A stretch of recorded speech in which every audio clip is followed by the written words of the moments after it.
चलिए तमाम बच्चों को गुड मॉर्निंग। सुबह का समय मैं वीडियो बनाने चला हूँ और आपके लिए आज मैं एक नया रूल लेके आ रहा हूँ जो वेरी वेरी वेरी इंपॉर्टेंट है फॉर एवरी एंगल। किसी भी दृष्टिकोण से अगर आप इसको देखेंगे तो बहुत इंपॉर्टेंट रोल ये होगा, क्योंकि कोई शायद परीक्षा हो जहां इस क्वेश्चन को ना पूछा जाता हो। इसलिए मैं आज उन बातों को मैं आपके सामने लेकर आ रहा हूं जो आपके लिए बहुत ही महत्वपूर्ण है। और ये पास्ट इंडेफिनिट का क्वेश्चन है, पास्ट इंडेफिनिट का रूल है। आप इसको देखिए, क्योंकि पास्ट इंडेफिनिट चल रहा है, past indefinite special rule series में चला रहा हूं। उसी सीरीज में आज स्पेशल रूल नंबर 7 चल रहा है और इस 7 में आप पढ़ने जा रहे हैं if with past indefinite tense. कि पास्ट इंडेफिनिट टेंस के साथ इफ आता है तो क्या परिस्थिति बनती है और किस परिस्थिति में इफ आता है, आइए उसकी चर्चा हम करने जा रहे हैं और बृहद पर चर्चा कर देते हैं ताकि आपको यह क्वेश्चन मिस ना हो और समझने में किसी भी प्रकार की दिक्कत ना हो। अगर इसके पहले कभी ना समझे हो तो समझें आप, और आज के बाद आपको एकदम तनिक भी कोई कोर कसर नहीं रहेगा। अब आइए सबसे पहले आप जानिए इफ का अर्थ क्या होता है। इफ को आप 3 अर्थों में यूज कर सकते हैं, यदि, अगर, काश। 3 वर्ड इफ, अगर, यदि, काश, 3 हिंदी के मीनिंग में प्रयोग होता है। तो जैसे कि यदि अगर मैं राजा होता, यदि तुम पढ़ लेते, यदि वह तेजी से दौड़ता तो वो गाड़ी जल्दी पकड़ लेता, अगर तुम तेजी से चलते तो गाड़ी तुम्हें नहीं छूटती। काश मैं चिड़िया होता तो खुले गगन में उड़ता। काश मैं अगर भगवान होता तो इस दुनिया के परिदृश्य को बदल देता। काश मैं राजा होता तो तुम्हें मंत्री बना देता। कई बातें आती जाती है व्यवहारिक दुनिया में। तो देखिए यही है अगर। तो अगर ये जो है आपको, इससे हम लोग बहुत कम करते हैं, बहुत बातों को लेकर चलते हैं। तो यहां मैं एक बात करने जा रहा हूं कि होता है क्या, प्रेजेंट टाइम में, ये प्रेजेंट टाइम में कभी कभी आप सियर इमेजिनेशन, कोरी कल्पना दर्शाना चाहते हैं। कोरी कल्पना, सियर इमेजिनेशन मतलब वह इमेजिनेशन, सियर इमेजिनेशन स्पेलिंग इसका होता है SHEER, sheer imagination, IMAGINATION। Sheer imagination मतलब होता है कोरी कल्पना, वह कल्पना जो पूर्ण नहीं किया जा सकता है, सिर्फ आप बोल के ही रह जाइए, अनुमान करके रह जाइए, बस यही बात होती है। तो हम इफ से आपको सियर इमेजिनेशन दर्शाते, कोरी कल्पना, जो कल्पना पूरी ना हो सकती है। जैसे काश मैं चिड़िया होता, क्या हम चिड़िया बन सकते हैं? नहीं, एक ये कल्पना है। तो इसको जब दर्शाएंगे तो हम इफ का प्रयोग करेंगे पास्ट इंडेफिनिट टेंस के साथ, यानी कि पास्ट इंडेफिनिट को हम इफ के साथ रखेंगे। कैसे रखेंगे उसकी बात मैं करने जा रहा हूं। और ये दूसरी बात होती है कि एक सपोजिशन, अनुमान, एक अनुमान भी हम करते हैं। काश वह समय से आ जाता तो मैं जल्दी चल पड़ता, आ जाता, वो जल्दी आ जाता। प्रेजेंट टाइम का अगर आप किसी काम का अनुमान दर्शाते हैं, अनुमान सपोजिशन दर्शाते हैं, तो इस अवस्था में भी आप पास्ट इंडेफिनिट का प्रयोग इफ के साथ करेंगे। कैसे करेंगे तो मैं स्टेज बाय स्टेज आपको देने जा रहा हूं। सबसे पहले मैं आपको देने जा रहा हूं इफ के साथ आपका ये सियर इमेजिनेशन दर्शाने जा रहा हूं कि इफ हम अगर कोरी कल्पना दर्शाना हो तो हम इफ का प्रयोग पास्ट इंडेफिनिट के साथ करेंगे। कैसे करेंगे हम इसकी चर्चा कर रहे हैं, आपको गौर से सुनिए। देखिए होता है क्या, ऐसी कल्पना जो अपूर्णीय हो, जिसको आप पूरा नहीं कर सकते, बस एक कल्पना कर लीजिए, बस अपने आप को सीमित कर लीजिए, उसके पीछे दौड़ना नहीं है, ना कुछ करने का प्रयास करना है। काश मैं मोदी होता, क्या हो सकते हैं कभी? कभी नहीं। और ना इसके लिए आप कुछ ज्यादा सोचना है और ना कुछ ज्यादा करना है, बस सोचने तक सीमित रखिए। तो ऐसी कल्पना को दर्शाने के लिए, इंग्लिश में व्यक्त करने के लिए हम इफ का प्रयोग करते हैं। हम इफ का प्रयोग करते हैं और इफ के साथ सब्जेक्ट को रखेंगे, और इस सब्जेक्ट के साथ एकमात्र वर्ब WERE, वेयर का प्रयोग करते हैं, सिर्फ वेयर, और किसी भी वर्ब का प्रयोग हम नहीं करेंगे। और इफ वेयर का प्रयोग सभी सब्जेक्ट के साथ होता है, सिंगुलर हो तो भी, प्लुरल हो तो भी, कोई भी हो, यानी यहां जो कोई बंदिश नहीं रहती ये वेयर के प्रयोग में। ये इतना ये फ्री होता है, किसी भी सब्जेक्ट के साथ आता है, ये जान लीजिए। तो और यहां वेयर का जो प्रयोग होता है, वेयर का प्रयोग होता है किस अर्थ में, तो यहां वेयर का प्रयोग था थिथि के अर्थ में नहीं होता है, बल्कि वेयर का प्रयोग होता है होता होती होते, रहता रहती रहते, बनता बनती बनते। तो आप समझ गए होंगे कि सियर इमेजिनेशन दर्शाने के लिए, कोरी कल्पना दर्शाने के लिए हम इफ के साथ पास्ट इंडेफिनिट टेंस का प्रयोग करते हैं, और पास्ट इंडेफिनिट टेंस में सिर्फ और सिर्फ एक ही वर्ब आता है, वेयर जो टू बी का V2 रूप है, वाज वेयर आप जान चुके हैं पीछे के वीडियो में। वेयर ये V2 है, ये V2 है, और ये सभी सब्जेक्ट के साथ समान रूप से प्रयोग होता है, और इस वेयर का अर्थ होता है यहां होता होती होते, रहता रहती रहते, बनता बनती बनते, ये होता है। तो आइए हम इसको और विस्तार से आपको लेके चल रहे हैं। अब देखिए यहां मैं दे दिया हूं, इसका क्या सूत्र होता है, फॉर्मूला क्या होता है, जरा उसको देख लीजिए। मैं दे दिया कि जो सोशियल इमेजिनेशन कोरी कल्पना दर्शाने के लिए हम लोग कैसे यूज करेंगे, इफ डालेंगे, इफ के बाद जो सब्जेक्ट होगा, जो बनने वाला होगा, रहने वाला होगा, जो सब्जेक्ट है एक्चुअली वो सब्जेक्ट डालेंगे, वेयर डालेंगे, वेयर के बाद कोई दूसरा नाउन या प्रोनाउन या कोई एडजेक्टिव या कुछ और ऐसा हो सकता है, ऐसा आपको रहेगा, ये आएगा।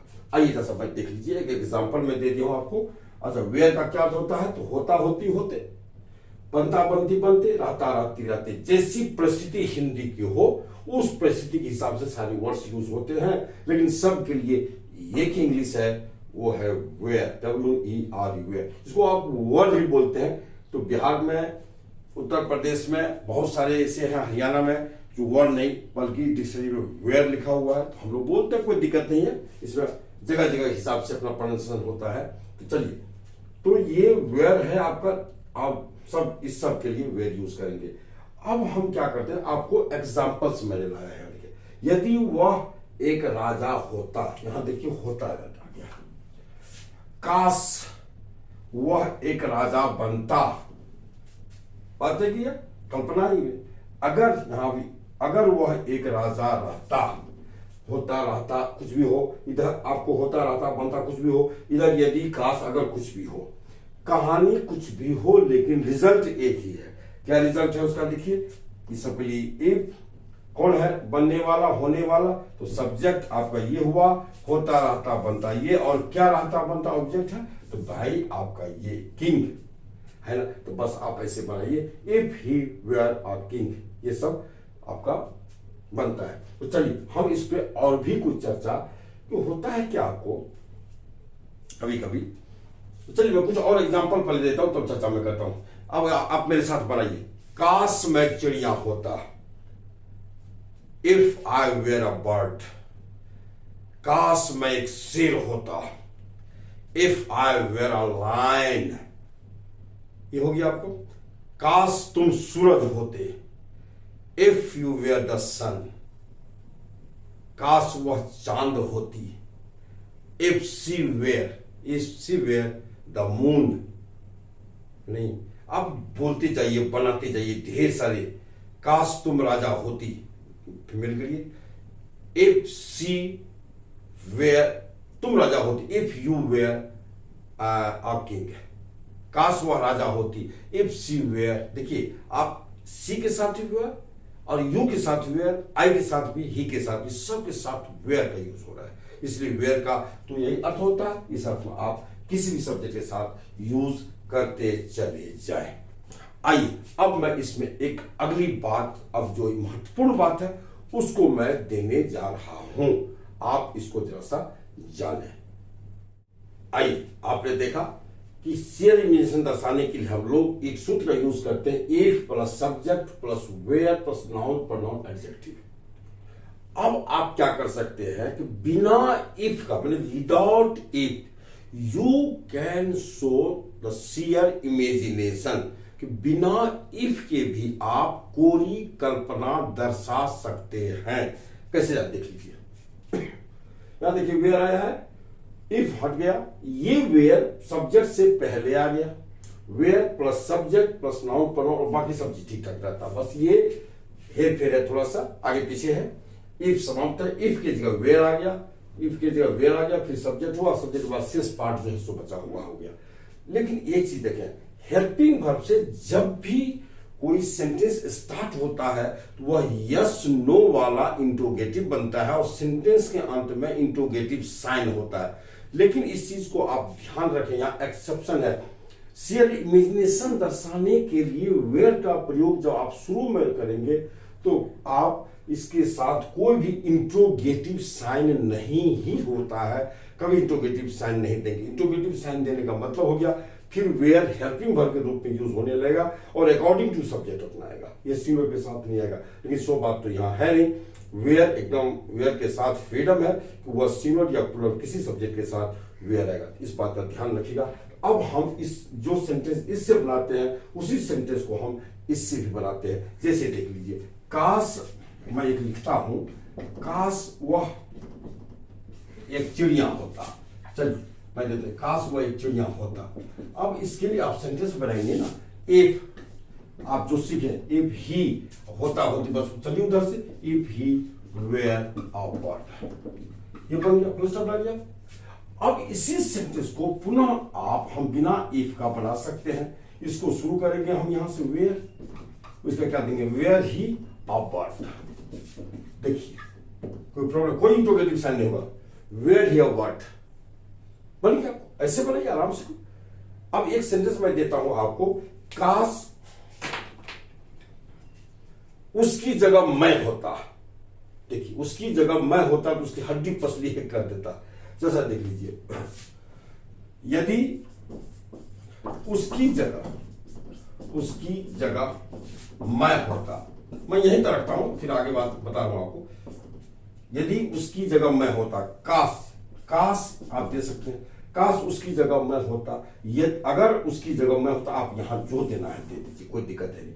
उसकी जगह मैं होता, कौन होने वाला है कि सब्जेक्ट, आप यहां दीजिए, इफ सब्जेक्ट उठाइए यहां से, होने वाला, रहने वाला, बनने वाला जो सब्जेक्ट है तो वो है इफ आई, होता के लिए वेयर, किसकी जगह, उसकी जगह, इसको ही, यहां देखिए इफ आई वेयर ही, यहां ही देना पड़ेगा। कमनर के दृष्टिकोण से ये बहुत इंपॉर्टेंट आपके लिए, इस बात को जानिए। उसकी जगह कहने का, अगर वह मैं होता है, उसकी जगह मैं होता आप बोलते हैं, वहां तो मुश्किल हो जाता है, तो इसके लिए आप सब्जेक्ट दो, वेयर दो, इसके बाद सीधा प्रोनाउन को लाइए। या यदि राम की जगह मैं होता, नाउन आ गया, तो if he I where he, या एक की जगह राम लगा देंगे आप, नाउन प्रोनाउन कोई भी आ जाएगा।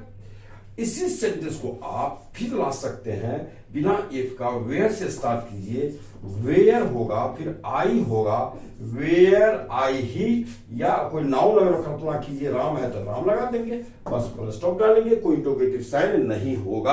आप इस चीज को याद रखिए। अब आइए हम इसमें थोड़ी चर्चा करेंगे जो आपके लिए बहुत महत्वपूर्ण चीज है। होता है क्या, आप वेयर की जब कोरी कल्पना दर्शाते हैं और वेयर का यूज होता है जहां इफ का सहारा आप लेते हैं या वेयर का सहारा लेते हैं शुरू में ही रख करके, इस अवस्था में क्या होता है, वेयर के बाद जो प्रोनाउन आएगा वो सदैव नॉमिनेटिव केस में रहता है, न कि ऑब्जेक्टिव केस में। ही दिया, यहां ही की जगह अगर आप हिम देते हैं, सी की जगह अगर आप हर देते हैं, आई की जगह अगर मी देंगे, ये सीधा सीधा गलत है, गलत हो जाता है। इसलिए एक रूल है कि सीरियल इमेजिनेशन दर्शाते समय वेयर के बाद अगर प्रोनाउन आएगा तो वह सदैव नॉमिनेटिव केस में ही रहेगा, ऑब्जेक्टिव केस में कभी नहीं। नाउन तो नॉमिनेटिव केस, ऑब्जेक्टिव केस में एक सा उसका फेस होता है, एक सा चेहरा होता है, वो बदलता नहीं है, लेकिन प्रोनाउन बदलता है। इसलिए मैं प्रोनाउन की चर्चा में यहां कर दिया। ये तो उसकी जगह मैं होता, अगर राम मैं होता, इफ आई वेयर राम, ये अब देखिए मैं एग्जांपल ले आया हूं, 3-4 एग्जांपल्स आपके सामने हैं, आप जस्ट उसको देख लो, बड़ा गौर से देखो। बहुत सिंपल सी चीज है लेकिन बहुत महत्वपूर्ण। ये जितना सरल आपको लग रहा है उतना उससे कई गुना ज्यादा महत्वपूर्ण है ये अपने आप में, इसलिए इसको देखिए। तो मैं एक चीज दिया हूं, फिर इसके साथ में एक अगली कड़ी जोड़ने जा रहा हूं, जैसा देख लो। देखो, काश तुम्हारी जगह वह होती, काश तुम्हारी जगह वह होती, इफ सी वेयर यू या वेयर सी यू।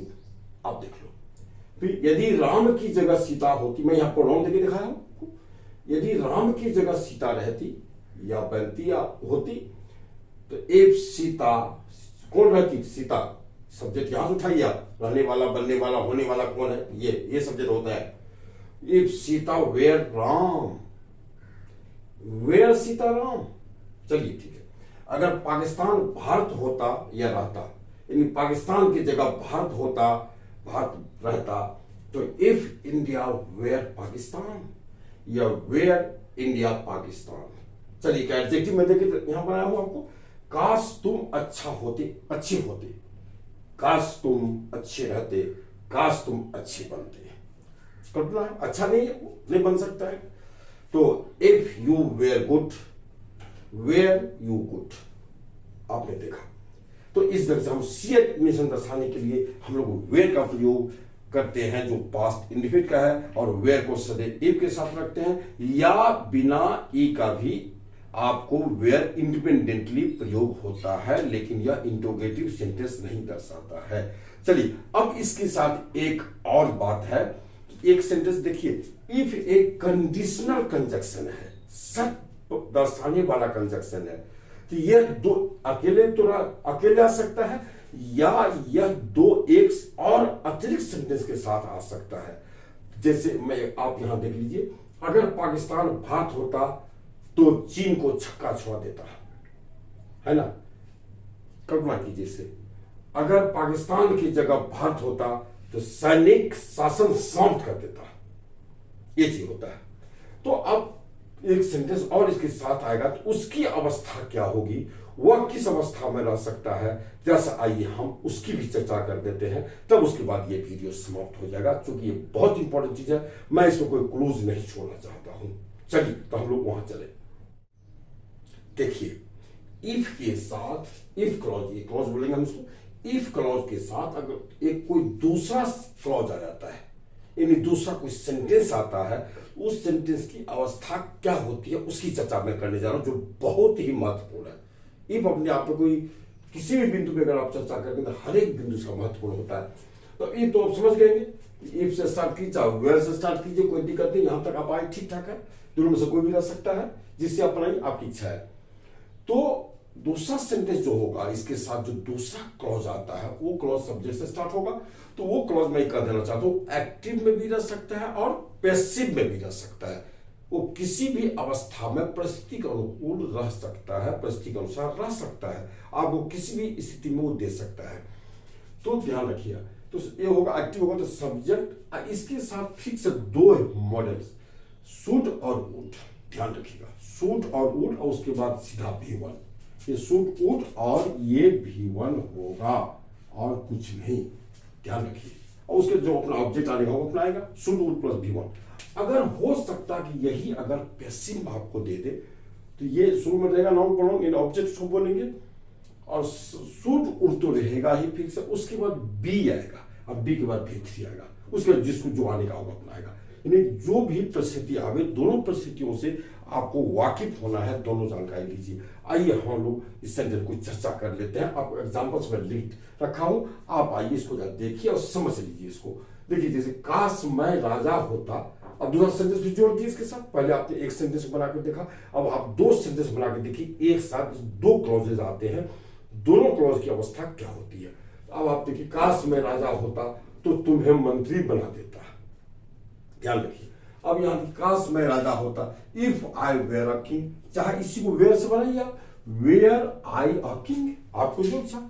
तो दूसरा क्या होगा, तो आई शुड मेक यू मिनिस्टर, मैं बना दे, तुम्हें मंत्री बना दे, कौन बना देता, मैं। तो यहां सब्जेक्ट आपको देना ही पड़ेगा, हिंदी सेंटेंस में सब्जेक्ट हो या ना हो, लेकिन इंग्लिश सेंटेंस में सब्जेक्ट की परम आवश्यकता है।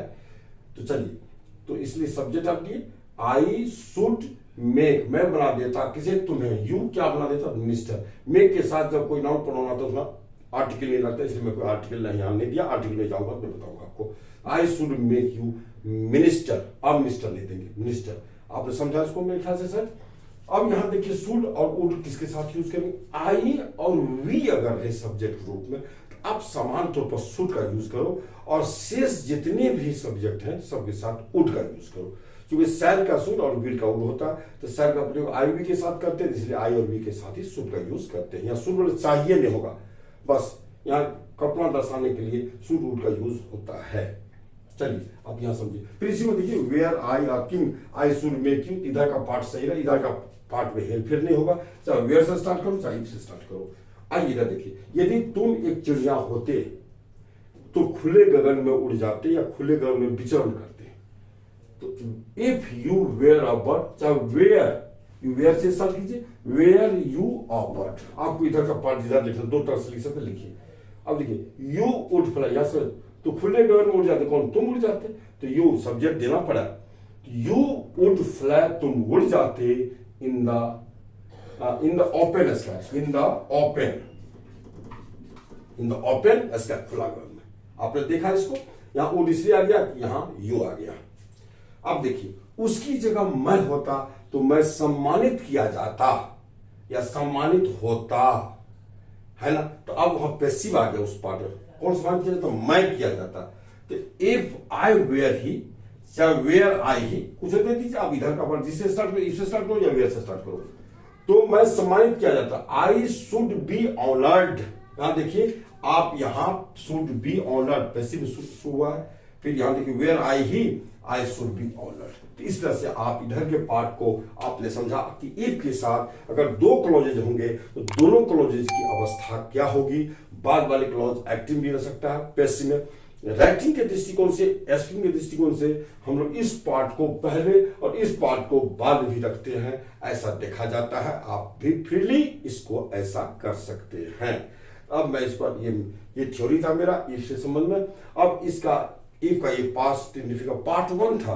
पास्ट इंडिफिनिट का अब इफ के साथ दूसरा पार्ट में दिखाऊंगा कि वेयर की जगह मेन वर्ब भी आएगा, मेन वर्ब भी आता है, तो फिर हम इस अवस्था में क्या करेंगे, क्या होगा, तो अब उसको हम अगले वीडियो में आपको दे रहे हैं। इसके बाद जो वीडियो होगा इफ के साथ वेयर की जगह हम मेन वर्ब ला के देखेंगे, तो वहां क्या अवस्था होती, क्या उसका अर्थ होता है। अब आपको मैं इसके बाद एक सेट दे दूंगा, प्रैक्टिस सेट दे दूंगा, उसका अलग वीडियो बना के मैं दे देता हूँ। ये वीडियो मैं बहुत लंबा नहीं खींचना चाहता, तो उस वीडियो में आपसे पुनः मिलता हूँ। एक प्रैक्टिस सेट इसके बाद दूंगा और उसके बाद फिर आपको इफ के साथ मेन वर्ब का यूज करके मैं दिखूंगा।